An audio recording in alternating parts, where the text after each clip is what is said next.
Hello everybody, I hope you're all doing well today. So in this video I'm going to be going over will Liverpool sign a centre midfielder this season.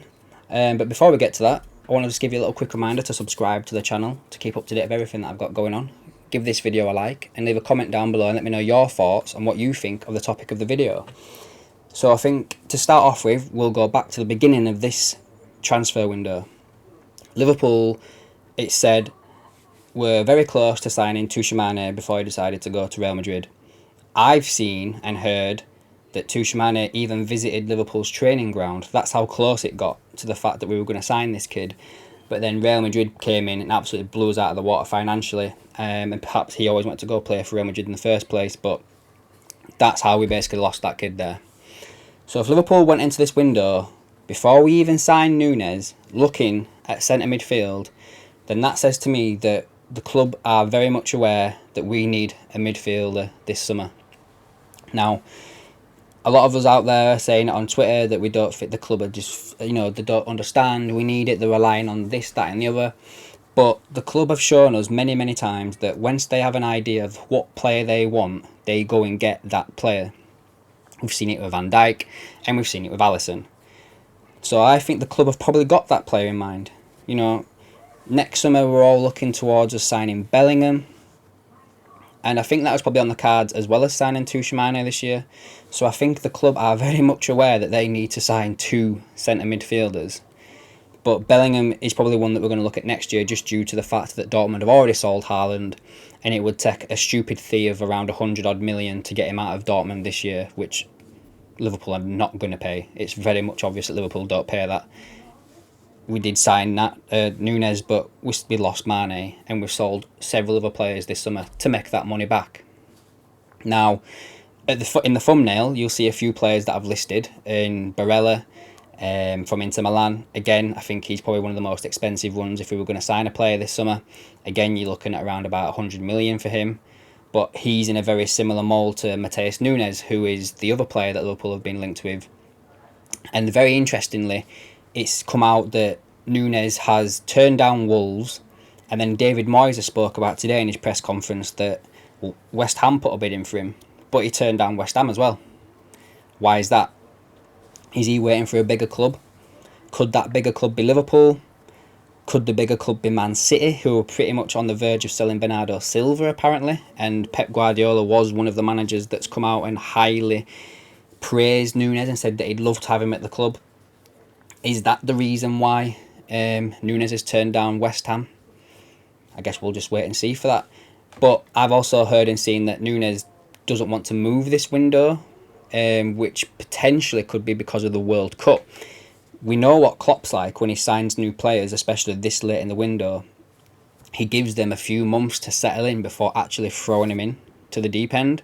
And with the World Cup being in November, does Núñez actually really want to risk not playing until you're looking at October time before he gets to go? Does that mean he'll miss out on representing his country at the World Cup? This is one of them things that I think players at this late stage now might be weighing up. It's like Barella, Souček as well at Salzburg. He's the other player in the thumbnail. He's probably on the young side, pretty much on the similar age spectrum to Bellingham.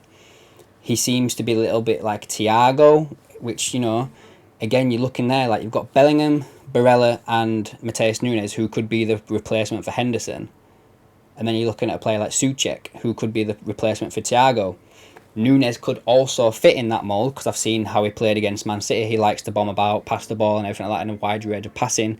But he's also got the capability to have the energy to get back and forth, like a Barella, like a Jordan Henderson, like a Jude Bellingham. For me, I think that with the rumours that we were going in for Tuchemane, the club are very much aware that we need to sign a midfielder this window. And I think the Bellingham situation is probably on for next year. And it probably might see us get a pre-deal agreement this window for next year in the similar mould to when we signed Naby Keita. And that ties into another situation, like Liverpool's current midfield. We've got next season, we could potentially lose James Milner, Oxlade-Chamberlain and Naby Keita all for nothing because all the contracts run out. That's 3 players that we'd lose there. We've got Harvey Elliott, who's just signed a new deal, but he came back from an injury like last year, a very serious one. So he might need to be eased in. Maybe he won't be. Maybe he'll be chucked in against Crystal Palace, because against Fulham, he was one of the bright sparks that we had in that game. You know, when he came on, I think Liverpool improved.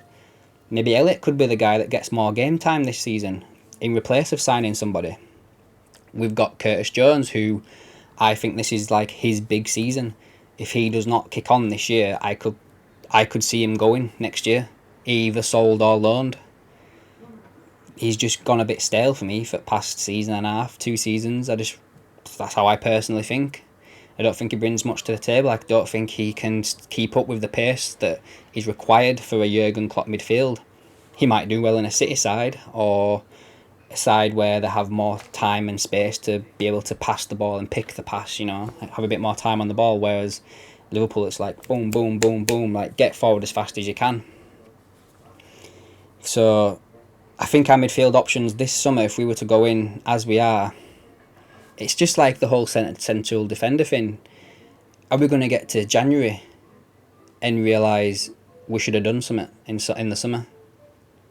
Is this what we're going to happen again, where we panicked and got Ben Davies and Ozan Kabak? Are we going to get to January this year and loan a stopgap when we could have just bought somebody like this summer? Something doesn't make sense to me here in the situation, especially after going for Tuchel. It just doesn't make sense that we're not after somebody else, and Jurgen Klopp stating that there's not someone out there that could fit the profile of a Liverpool player doesn't sit right with me. I've named 4 players today who could potentially be that player. Yes, Bellingham probably will come next year, fingers crossed, all being well, but Souček, Barella and Núñez, depending on how much we have got left to spend, could be available this summer for the right price. And maybe that's why Klopp's saying what he's saying. Maybe it's all a ploy to get Sporting to lower the price. But in that sense, just to put this out there, I know I'm going on a little bit now, but how good are these players from Portugal? Like, we've took Diaz, Núñez, and then the other good player that came from Portugal was Fernandes to Man United. So if they're so good, these players in Portugal, the Portuguese league would be doing better, wouldn't it? In Champions League, for instance, let's say. So there's going to come a time where people keep signing these players from Portugal and they're going to sign a dud. Could Matheus Nunes be that guy? Do we take the risk?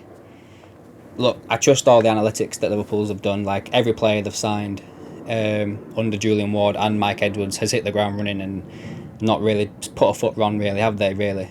So if we signed Nunes, I wouldn't grumble about it, but I'm just, putting out there as a warning. Could he be the one where we sign, someone like us signs him at a decent price and he doesn't do much, do you know? Anyway, guys, I'll leave it there. Let me know what you think down below in the comments. Subscribe to the channel if you haven't already and give the video a like. And I'll catch you in the next one.